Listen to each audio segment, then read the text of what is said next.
Y yo es que me voy a quedar con Santana otra vez este jueves. ¿Qué tal? Bienvenidos.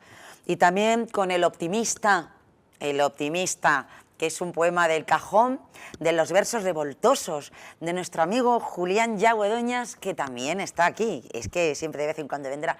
Voy a empezar diciendo El Optimista.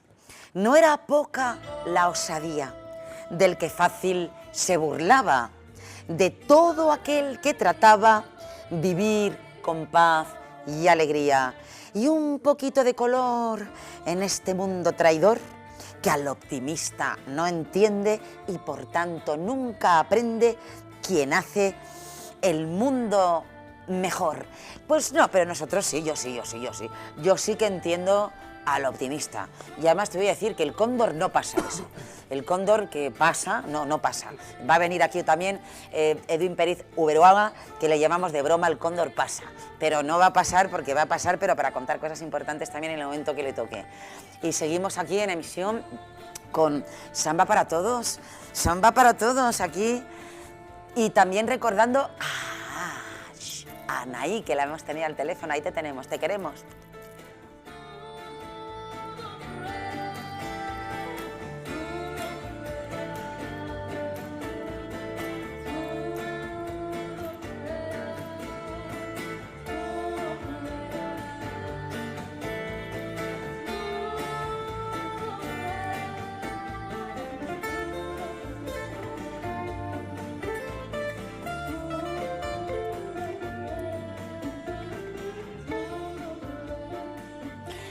Anaí, ¿viste?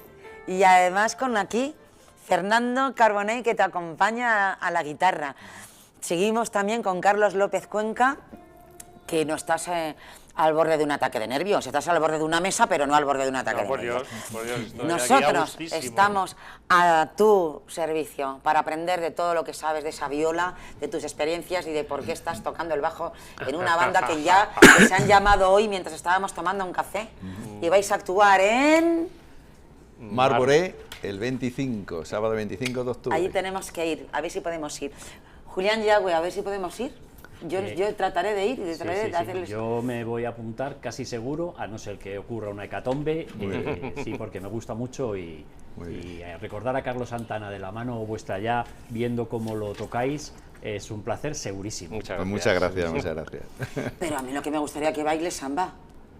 Un hombre tan divertido, y la sé que lo eres, eres súper bailón. Bueno, eres un hombre muy artista. Sí. Y además tenemos preparado un ciclo de poético. Eso es verdad. Pero entre las muchas artes que me gustan y alguna que practico, incluso alguna que practico con mucho placer, no está la danza. Ay, pero está la danza, pero está la danza de los versos. Esto que los haces bailar. Esto sí. Los haces bailar para que los cóndores no pasen. Claro. Y los escuchen. En la montaña. Y se oiga. Y ahí les van a oír. Cuenta. ¿De la juventud? Sí. Te traigo un poemita muy bonito, si quieres te lo leo.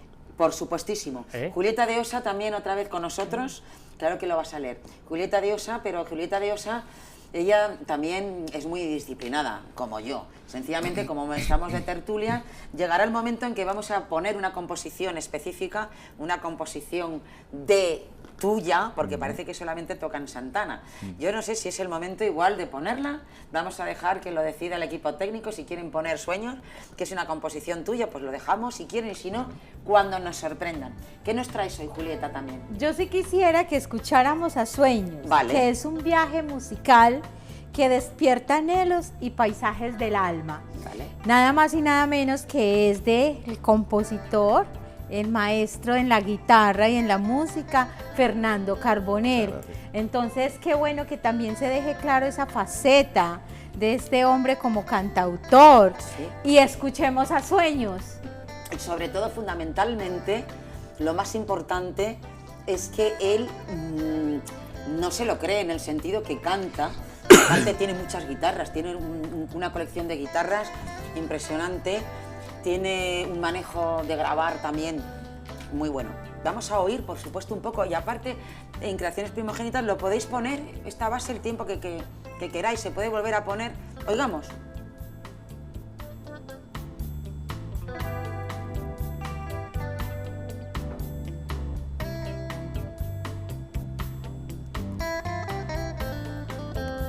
relaja. Aunque esté sonando la música, en el momento álgido, dejarlo hasta el final. Puedes hablar. Sí, bueno, esto ¿Y qué bandas te gustan a ti ahora mismo? Hombre, a mí me gustan muchísimas bandas, si me pongo aquí a contar no paro, ¿no? Pero a mí la Sobre música tu que música, no hay problema. Sí, no, a mí la música que me ha gustado, aparte obviamente de lo que estamos haciendo con Carlos Santana, pero toda a mí, la música que más me ha gustado ha sido la música de fusión, porque a mí, yo cuando estaba con este amigo nuestro que conocemos, con Tonky, yo empecé a tocar blues, que a mí el blues la verdad que me impactó mucho cuando era joven, porque el blues es un estilo que es puro alma, claro, es el llanto que tenían los esclavos cuando tenían en los campos estos de cultivo y cuando acaban de trabajar pues tocaban eso con guitarras muy malas y tal. Pero luego también me enamoró mucho lo que era la música brasileña. O sea, yo desde muy joven empecé a tocar bossa nova. Bossa nova. Porque había un compositor que fue el más famoso, que era Antonio Carlos Jobim, que las canciones típicas de Chiquipanema, de hecho, Corcovado, la composición etcétera. Sueños es como una bossa. Sí, sí. No exactamente. Sí, tiene un toque de bossa, sí, porque a mí la bossa yo la llevo dentro. De hecho, yo a veces cuando tocaba bossa nova, que tocaba con público de otro tipo y venía gente y músicos y en este caso espectadores que eran brasileños, me decían, tú llevas la bossa nova en el alma. Y a mí sí es uno de los estilos que me ha influido muchísimo y yo por eso Santana también ha hecho temas que se basaban un poco en ritmos que tenían ritmo brasileño. Escuchemos un poquito, subamos el volumen de la música. Aquí hay una mezcla con Santana, de ese estilo.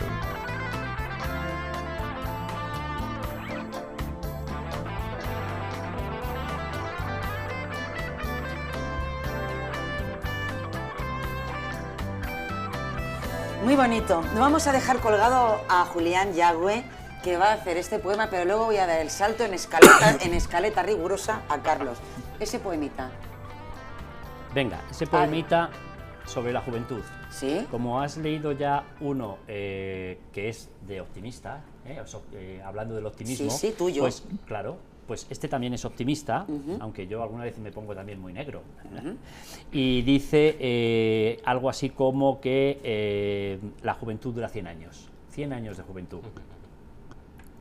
Dice, 100 años de juventud con ilusión he vivido, y sin duda se ha debido a mi jovial actitud, y a gozar con plenitud de este precioso consejo. Nunca te sentirás viejo, ni por dentro ni por fuera, si conoces la manera de mirarte en el espejo que brilla en tu corazón, con esa fresca pasión de la juventud dorada que lleva en la piel grabada, soy joven por vocación. Tengo planes de futuro y flores en la ventana, y no me asusta el mañana, pues aunque parezca oscuro, en secreto me procuro una existencia de cuento, sin dolor ni sufrimiento, y por un sueño me guío, que el futuro es solo mío, y con amor lo alimento. ¿Ves? Muy bueno. Qué maravilla. Muy bien. Qué bonito. Muy bien. Muy bueno. Julieta quiere comentar. No, yo quiero comentarle que me identifico muchísimo con su estilo de escribir poesía. Sí, porque te he escuchado Con antes rimas, y has dicho que escribías poesía rimada. Sobre todo porque yo voy a docenas de recitales de poesía y hoy la poesía, a mí me gusta mucho reivindicarlo, no distingo la poesía de la prosa. La gente escribe poesía exactamente igual que si fuese prosa. Al final lo que hace es romper esa prosa en renglones un tanto artificiales, con perdón, y bueno, pues no le... Entonces, ¿cuál es la diferencia entre la prosa y la poesía? Ahí iba a Por ser eso me ha gustado escucharte. Por eso precisamente iba a ser la anotación. La mayoría de los escritores de ahora, de esta época contemporánea, utilizan mucho la prosa, que está muy bien porque es expresar un sentimiento y una conexión desde el alma, pero han olvidado, porque entiendo que tiene un poco más de exigencia para el escritor ponerse a juntar el sentimiento a través de la palabra, porque no es qué palabra da, sino cómo expreso ese sentimiento es un problema que de den rima. Estamos de acuerdo. Entonces te felicito. Muy bien. Carlos López Cuenca, de hecho, creo que es el más adecuado, fíjate, para comentar un poco lo que es el tema de la profesionalidad, de estudiar, porque es que la poesía tiene un estudio muy exhaustivo. Es decir, yo también, por ejemplo, acá voy a sacar un libro y esto, yo he dicho, no me pongáis poeta. Es decir, yo no me considero poeta, porque la poesía es una maravilla. Y tú, que además has formado parte de la Orquesta Nacional de España y de la Orquesta de la Comunidad de Madrid. Sí. Sabrás todo lo que... Tanto con la Orquesta Nacional, no tanto. La Orquesta de la Comunidad sí ha costado, igual que el coro. Con nuestro compañero Joaquín Turín, anda que no, ¿sabes, Joaquín? Anda que no le ha costado asentar el coro, que era importante tener un coro en la comunidad, en fin, yo le he oído y la verdad que han hecho un trabajo muy bueno cuando he ido. Cuéntanos un poco esto que dice ella, en la música no puede pasar hoy en día. Hoy en conservatorio no puede preparar personas que, como ella bien dice, no es un tema de youtubers, no es que vosotros jóvenes vayáis de algo, queráis ir de... No, sino es que es tan amplio lo que nos perdemos. Es como cuando pruebas un plato y te pierdes lo mejor del plato. O sea, que un médico no te diga, no tomes esto, porque no te guste, se puede entender. Porque también hay mucha gente que dice que a mí la rima no me gusta. Yeah. Cuidado, es que hay mucha primigenitud ahora mismo, que hay personas que dicen que la rima, que no les gusta, que les resulta cursi. ¡Cursi! Y eso es lo que ha hecho que rompan normas. Y eso le pasó a Juan Sebastián Bach. Imaginaros, a Bach, que había personas que decían que era un corsilón. Hablamos de Johann Sebastián Bach. Sus hijos, que es verdad. Sus hijos. Ahora, en esa época la música era... a un profesor y yo también, gracias. Era como ahora. O sea, Bach era un viejo para sus hijos. Sí, sí. Ya su música no les gustaba. Que pasaba hoy en día hacen música y dentro de 5 años ya no existe esa música. Antes, hombre, pasaba más tiempo. Pero... Claro, yo tengo ese sesgo de música clásica y yo he tenido el privilegio en la vida de poder disfrutar de ella y aprender. Ayer estuve en un concierto de Lieder de Schubert. De Schubert. Hablando de música y poesía. Que era un tertuliano, Schubert, lo sabes. Las Schubertianas, de los amigos, de las cenas. Era un hombre de... Murió con 35 años. Y fíjate, ya te digo, y era conocido por esas tertulianas, esas noches. Sí, las Schubertianas. Las veladas, y las canciones de Schubert, tenía muchas canciones. Bueno, esas canciones que los líderes, maravilloso, como... Bueno, la música clásica, es difícil para mí hablar de la música clásica y no pensar lo que se pierde la gente que no la conoce. Claro. Pero... Y con una viola puedes tocar pop rock. Por supuesto. Por eso, no es el instrumento más adecuado, pero de hecho cuando conocí a Fernando, yo no tocaba el bajo, no tocaba el bajo. Carlos, en bandas sonoras. Sí, por supuesto. Intentamos hacer música juntos, él tocaba guitarra y yo tocaba viola, y tocábamos tangos, tocábamos boleros. De Monte también, sí. Maravilloso. Pero la viola tiene su sitio en la música. Pero muy interesante, clásica. Porque claro, ella, Julieta, que ha saltado como una hada mágica con ellos, porque también es importante que cuando fluye una emisión, bueno, pues no cortarla, ha planteado este vacío, ¿no? De que tienes toda la razón, es decir, la prosa es como lo que llaman el verso libre, a dónde nos está llevando. En la música se ha dicho igual, cuando empezó el serialismo, Stockhausen, Schoenberg, del momento de la ruptura, digamos, de la tonalidad, aquello hizo que mucha gente dijera que esto que pasaba algo que no era serio, que se le estaba yendo la gente en la pinza, que aquello no era, nos iba a llevar a jugar a algo muy peligroso. Como dice José Mota, danger, ¿no? Peligro. Pero sí peligro relativo, porque gracias a vosotros que podéis encauzar las cosas con realidad, aprendemos. Porque en ese punto de convergencia los músicos tenemos o tienen ese problema igual, de saber cómo preparas a alguien y cómo se prepara un poeta según tú, Julián. ¿Cómo se prepararía una poetisa o un poeta? Que de verdad sean profesionales. Por favor, no os toméis a mal, nadie se ríe de nadie, aquí al contrario, escribir, venir, comentar. Ayer tuve una reunión con 2 jóvenes que quieren venir, en su momento vendréis. Julián, ¿cómo se puede preparar a un poeta realmente? Pues mira, yo te diría... Que no se tomen a broma. Sí, yo te diría que así como, por ejemplo, la música o dominar un instrumento requiere años y muchísimas horas de dedicación, la poesía es algo más natural en el sentido de que o está o no está, ¿vale? Me da la sensación. Luego, claro, evidentemente, como todo en la vida, si tú practicas y haces y perfeccionas y evolucionas, y muchas veces para bien y otras veces te estancas, pero bueno, pero esa es un poco, no sé, por poner un ejemplo, salvando la distancia, pues el que es un extraordinario futbolista es un extraordinario futbolista a los 8 años jugando en el patio de su colegio y nadie le ha enseñado, ¿vale? Pero sin embargo hay otras actividades como dominar un instrumento que requiere muchísimo tiempo. Entonces yo creo que preparación como tal, no. La poesía es un sentimiento. Y como sentimiento te nace y te surge cada uno a su manera, en el caso mío con... Muy interesante. Yo discrepo. Porque es un sentimiento primogénito. Sí, venga, Julieta. Yo discrepo. De hecho, mucha gente en flamenco no han estudiado música. No vamos a poner, los flamencos no estudian música. Nadie. A ver, vamos a estudiar. Demos palabra y Fernando también cuando quieras. No, yo discrepo aquí con mi compañero y hermano de letras con todo el respeto.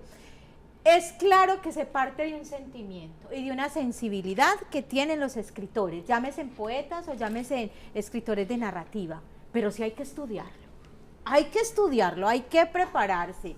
¿Por qué? Porque estamos ante un fenómeno que todo el mundo es poeta porque escribe un verso libre. Y está bien, no tengo nada en contra de los versos libres, yo escribo demasiada narrativa. Bueno, déjame un paréntesis, Julieta. Sí. Te lo dejo. Te voy a poner un ejemplo. Vamos a seguir, ¿eh? Sí, también. Recordamos que esto se va a escuchar también, se emite los sábados en Radio Intercontinental 95.4 o en Canal 33, la TDT. Te voy a poner un ejemplo no abusemos que es porque muy ilustrativo en favor de mi argumento, luego tú dices los tuyos, que es nada más y nada menos que Miguel Hernández. Claro. Miguel Hernández Poeta. Es un hombre que muere muy joven, es un hombre, vamos a decir, iletrado, es decir, en aquel entonces él no estudió, él era hijo de cabreros, en fin, y madre mía, la poesía de Miguel Hernández es difícilmente superable, quizá por Antonio Machado y algunos de los clásicos y por Bécquer, pero poco más, está ahí entre los grandísimos, y era un hombre que era poeta de sentimiento, sin estudios, no tenía estudios de ninguna clase. Entonces, bueno, ahí te dejo, dejo el ejemplo. Y dejándome ese argumento, que lo respeto y es completamente cierto, de 1 a 1000, porque esos son los superdotados, esos son las personas que vienen con ese talento inapto. Hay gente que pinta maravillosamente y nunca ha tenido una clase de pintura, ¿cierto? Pero, cuando yo estoy hablando de la formación de ser un poeta, sí tengo que estudiar, tengo que saber qué es una rima, tengo que saber que el poema debe llevar musicalidad, tengo que saber qué es lira, tengo que una llevar... elipsis. Claro, total, una porque metáfora, una persona que no estudie su género, pues yo no difícilmente va a poder componer ajustando a unas normas literarias. Sí, ahí estoy de acuerdo, Julieta. Hay una parte que estoy de acuerdo porque efectivamente si tú quieres escribir un soneto o quieres escribir una décima o quieres escribir una quintilla, claro, por supuesto que tienes que saber lo que es. Claro. Y mucha gente le preguntas qué es un soneto y vamos, nada. Entonces sí, hasta por ahí sí. Claro, luego la creación literaria requiere ese tener o no tener muchas veces. Yo ahí quería añadir una cosa, y es que desde la parte que yo conozco, que es la música, que yo creo que tiene mucha conexión con todo lo que es el arte en general, puede ser pues, la literatura, la pintura, etcétera.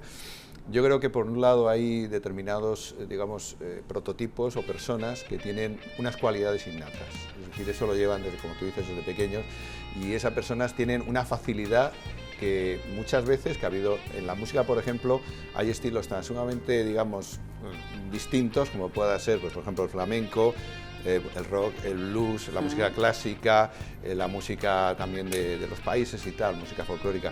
¿Qué es lo que ocurre? Que el estudio es fundamental. Por ejemplo, en la parte de Carlos, donde en la música clásica tú tienes que tener unos estudios porque la música clásica se basa mucho en la lectura. Y porque son grandes formaciones de músicos que no puede haber anarquía. O sea, cada uno tiene que hacer, obviamente, lo que tiene que hacer. Y ni en blues, que hemos hablado mucho de eso, pero ahora hay escuelas de blues, de pop, de rock, menos mal. En la música clásica hay mucho convencionalismo, entonces tú necesitas manejar el instrumento, aprender a tocarlo de una manera concreta para poder encajar en lo que se espera de ti. Si tú eres un músico de jazz, tú no tienes ningún convencionalismo y tú tocas como quieres, pero tienes que trabajar mucho, tienes que estudiar mucho. O sea, yo creo que para dominar una forma de arte hay que trabajarlo mucho y trabajar porque tienes que descubrir tu forma de expresión y yo creo que en la poesía tendrás que escribir mucho hasta que llegue un momento que tú te empieces a identificar realmente con lo que estás escribiendo. O sea, no es tanto a lo mejor estudiar formas de elipsis o metáforas que te pueden salir, sino hacer algo que de verdad digas, esto me identifico con ello, no es lo primero que se escribe. Lo que pasa es que hay una cosa muy importante y es que para mí lo fundamental de cualquier arte es la pasión.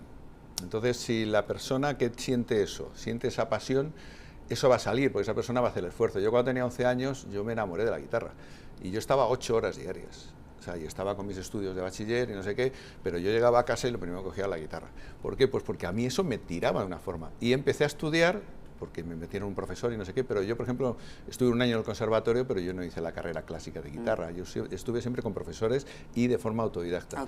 ¿Qué es lo que pasa? Que cuando tú sientes eso... Sí, en el género, para pulir el virtuosismo y pulir cuestiones que a lo mejor en algún otro sitio es más complicado. Lo que pasa es que luego hay cada música, en este caso, o también puede ser cada estilo, en este caso de poesía o literario, tiene unos estilos marcados y digamos unos condicionantes. En la música clásica, el condicionante es que son mucha gente tocando, que sea un cuarteto de cuerda, cosas de estas, y aún así está muy estructurado. En el jazz no. El jazz tiene una libertad brutal, porque los músicos de jazz lo que tienen unos conocimientos de armonía brutales, incluso más que los clásicos. Ellos saben en todo momento lo que están haciendo, pero tienen libertad total. ¿Por qué? Porque además son tríos, son cuartetos, es muy poca gente, entonces ahí la libertad es mucho mayor. Y en el blues pasa igual. Los músicos de blues que yo he conocido, casi ninguno tiene grandes conocimientos armónicos. Algunos sí, pero muchos lo que tienen es que están 24 horas escuchando blues. Eso que dices de la pasión, yo creo que es el punto fundamental. Claro. Porque fíjate, por ejemplo, en poesía, ahora que está tan de moda el tema de la inteligencia artificial, claro, ¿no? Bueno, en todo. ¿Cuántas veces me he metido en ChatGPT o en DeepSeek o en una de estas aplicaciones y le dices, escríbeme un soneto? Lo hace perfecto. Sí, claro. Lo hace perfecto. O sea, que en cuanto a que son 14 versos en decasílabos que riman en consonante, el primero con el cuarto, el quinto, etcétera. Pero, amigo, no tiene le falta el alma. Y espero que no lo tenga nunca. No. Porque ahí yo, por ejemplo, cuando tenía 20, 25 años, me peleaba con compañeros, dialécticamente, claro, a mí que me gusta mucho el ajedrez, siempre me peleaba diciendo que jamás una máquina podría jugar al ajedrez como una persona. Me parecía imposible. Bueno, ¿te equivocaste? Hoy, no, vamos, ridículo. O sea, hoy la opinión aquella es ridícula porque ninguna máquina puede jugar contra una persona porque lo machaca ya desde el año 89, 90, que fue que una aplicación ganó a Gary Kasparov. A Gary Kasparov, que entonces permitidme era... una cosa, ninguna aplicación, porque a la viola. Sí, así que ahondando en lo que tú dices, para mí el arte es la habilidad la esencia del ser humano de transmitir emociones. Sí. Correcto. Entonces, las formas son infinitas. Siempre que tú seas capaz de transmitir lo profundo que hay en ti a otra persona y la otra persona lo capte, eso es un hecho artístico. Y lo puedes hacer con un tam-tam, lo puedes hacer con lo que sea. Lo más elevado para mí es la voz, o sea, el lenguaje. Y la música lo que tiene es que es un lenguaje universal, que todo el mundo puede escuchar y aprender y entender. No necesitas los códigos para entenderlo. Y voy a ser muy clara, el fútbol y el deporte es un lenguaje universal. Sí, y también emociones. También. Es un arte, hay gente que lo considera un arte porque les transmite emociones. Hablaremos de eso, estás invitado para otra emisión porque tengo algo muy espectacular. Dice, acompaña una imagen para adivinar. Es de nuestro colaborador y de un libro que se llama La Casa de las Adivinanzas. Y Julián Yagüe, y tiene un dibujo, pero la adivinanza dice, tengo solera y prestigio, estoy llena de palabras y en el fondo de mi alma me mueve el romanticismo. No soy del gusto de todos, pero todos me valoran y a los pocos que me adoran les gusto de cualquier modo. Supongo que todavía no sabes cómo me llamo, pero tú sigue pensando y a lo mejor algún día... ¿Quién es? ¿Quién es? ¿A quién te refieres? Dilo. La poesía. Exactamente. Es decir, a la poesía. Lo más real, porque es que es real. Carlos López Cuenca, que es un trabajo bien hecho. Perdonad, me vais a decir, ¿qué pregunta dice Sandra Loy? ¿Qué es hacer un trabajo bien hecho? No hablemos de los asesinos o de los etarras que creen haber hecho un trabajo me metes en un compromiso, no. Perdone, Sandra, pero, porque yo hace mucho tiempo que he eliminado la palabra bien en mi vida. Me encanta. Porque no sé lo que es el bien y el mal, sobre todo en el mundo del arte, en el mundo... O sea, es una cuestión moral eso. O sea, yo entiendo lo que es un trabajo profesional en el que tú te entregas, das todo lo que tienes le das al 100%, Ay. para mí ese es un trabajo, no Bien. es bien hecho, es un trabajo que te llena. Que se están haciendo en general, o ¿Dónde? que no hay a veces la suficiente calidad y hay un pasotismo?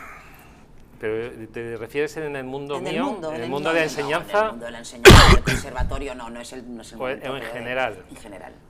Yo creo que estamos, voy a decir una perogrullada, porque Para aprender, lo dijeron mis escuchar. padres, lo dijeron mis abuelos, lo dijeron, estamos Escuchar. en un periodo de crisis existencial. Por eso el cóndor pasa. Por eso el cóndor pasa. Dicen que va a venir y va a comentar algo otra vez.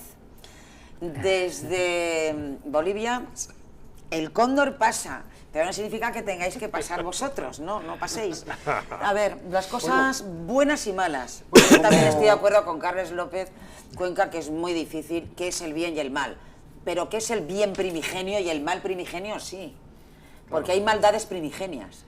Eso lo analizaremos. Y cosas buenas primigenias, lo hablaremos. A ver, el cóndor pasa. Como hoy me han lo haces llamado muy bien, cóndor, yo voy a ya pasar. me puse a pensar como cóndor, y como viajo tanto y estoy en el avión, ahora tengo ojos de cóndor y puedo recordar que hace poco estuve en una zona desertificada de Bolivia, en las alturas, donde había un lago y desapareció por el cambio climático.